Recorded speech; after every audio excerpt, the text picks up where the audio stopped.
So Jesus tells two disciples to go fetch him a donkey. He's like, yo dudes, go your way into the village and get me a donkey. So the disciples were like, word, we're gonna go get this donkey. Jesus said to loose him and bring him, and if any man say unto you, hey you dudes over there, why are you taking my donkey from hither? Say ye, what up fam, the Lord hath need of him. And he'll be like, that's what's up. And straightway he will send him hither. That's gotta be how it happened.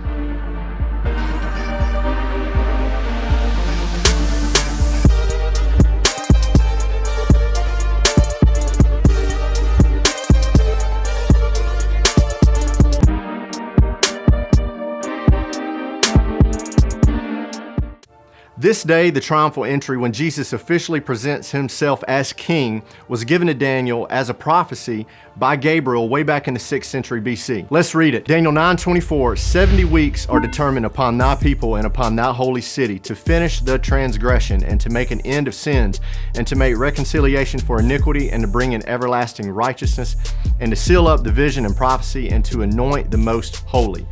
Know therefore and understand that from the going forth of the commandment to restore and to build Jerusalem unto Messiah the Prince shall be 7 weeks and 62 weeks. The street shall be built again and the wall even in troublous times. Gabriel here is referring to weeks of years. Okay, Matt, slow down.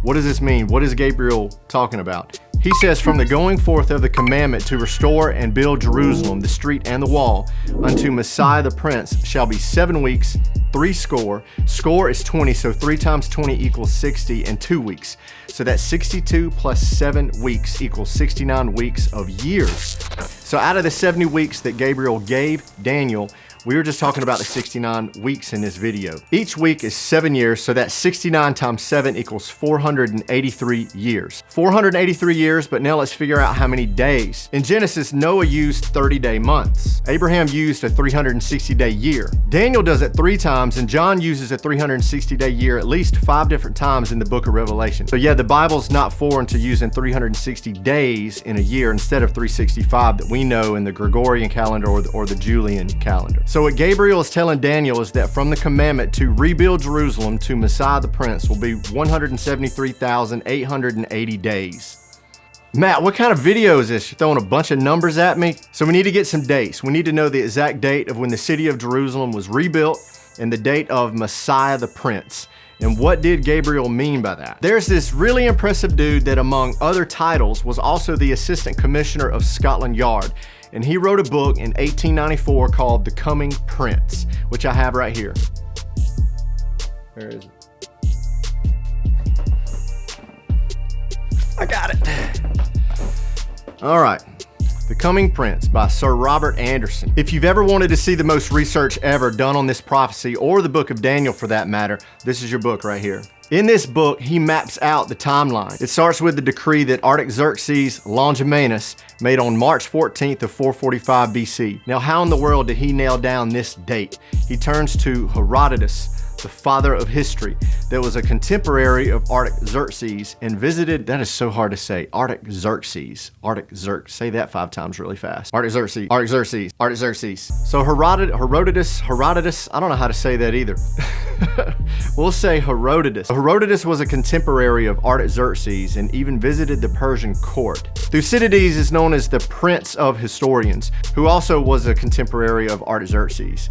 In fact, the year that Thucydides is said to have recited his writings at the Olympic Games was the very year of Nehemiah's mission that we find in Nehemiah chapter 2. Artaxerxes started his reign in 465 BC, and Nehemiah mentions that it was in his 20th year, which puts us in 445 BC. Nehemiah also tells us that it's in the month of Nisan on the Jewish calendar. Anderson contacts the Royal Observatory in Greenwich and confirmed that the new moon, which is when the month would start on the Jewish calendar, occurred in Jerusalem on the 13th of March at 7:09 a.m., 445 BC. And since the Jewish day wouldn't start until that evening, the new moon perfectly coincides with the 1st of Nisan, or March 14th of 445 BC. There are 3 or 4 decrees, but Nehemiah chapter 2 is the only decree where the city is rebuilt and not just the temple. Here we see the street shall be built again and the wall, so now we have our trigger date. So now we have to figure out what Messiah the Prince means. What is this referring to? What did Gabriel mean when he said Messiah the Prince? Is it when Jesus was born? Well, people have tried to figure that out and the dates just don't match up. It's too early. In the New Testament, there are several places where Jesus just slips away whenever they try to make him king, like in John 6, or whenever he says, "My time has not yet come." But there's one special day where he actually arranges for this to happen. He sends 2 disciples for a donkey. He's fulfilling prophecy that's in Zechariah 9:9. Let's read that. "Rejoice greatly, O daughter of Zion. Shout, O daughter of Jerusalem. Behold, thy king cometh unto thee. He is just and having salvation, lowly and riding upon an ass and upon a colt, the foal of an ass. And he rides that donkey over the Mount of Olives into Jerusalem, and we celebrate this day as Palm Sunday, or the triumphal entry." Chuck Missler points out that this would have been a very crowded Jerusalem. It was 4 days until Passover, so any able-bodied Jew would have been in the town. And plus, they've heard about Lazarus, they've heard about all of the miracles, so everybody's super pumped. Everybody wants to be there to see Jesus. In Luke 19:38, it says, "And when he was come nigh, even now at the descent of the Mount of Olives, the whole multitude of the disciples began to rejoice and praise God with a loud voice for all the mighty works that they had seen, saying, Blessed be the King that cometh in the name of the Lord, peace in heaven and glory in the highest," which is straight out of Psalm 118. The disciples are declaring him the Messiah by doing this, and there's some folks who aren't too happy about it. The Pharisees know this passage and it's reserved for the Messiah, and they don't like that it's Jesus. They knew exactly what the disciples were doing. So Luke 19:39 says, "And some of the Pharisees from among the multitude said unto him, Master, rebuke thy disciples.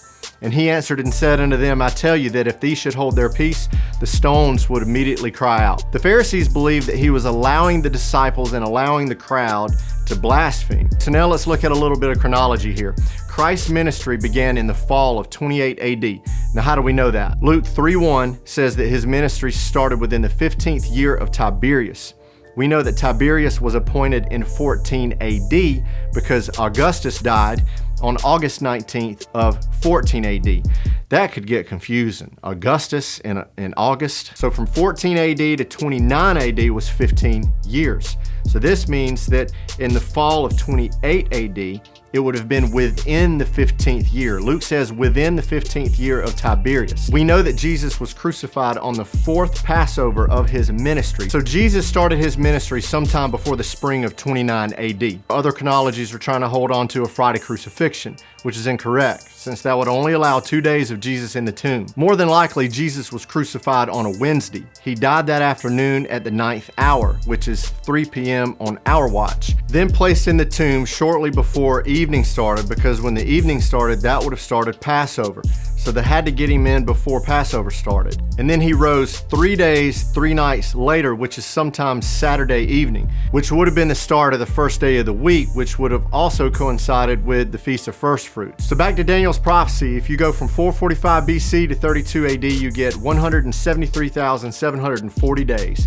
Add 24 days from March 14th to April 6th, and add 116 days for leap years, and you come out to 173,880. It's a slam dunk. And the book of Daniel was translated into the Greek in the 3rd century BC, the Septuagint. So there's no contrivance going on here. Nobody put this in after the fact. There are some critics to Anderson's findings saying that there's supposed to be 3 more leap years and it doesn't work out. But Anderson covers this in the book. He says that the Julian calendar was about 1/29th part of a day longer than the mean solar year, which would lead to 3 more leap years, too many in 4 centuries. You know that those Pharisees woke up that day, looked at their calendar, knew that this was the day that the Messiah would be presenting himself, but they didn't accept him. This was Sunday, April 6th on our calendar, or on the Jewish calendar, the 10th of Nisan, 32 AD. They killed him 3 days later. Dudes, thank you for watching this video. I hope to see you in the next video. Please give that thumbs up button some attention down at the bottom. Subscribe if you haven't already, and I'll see you in the next video. Peace out.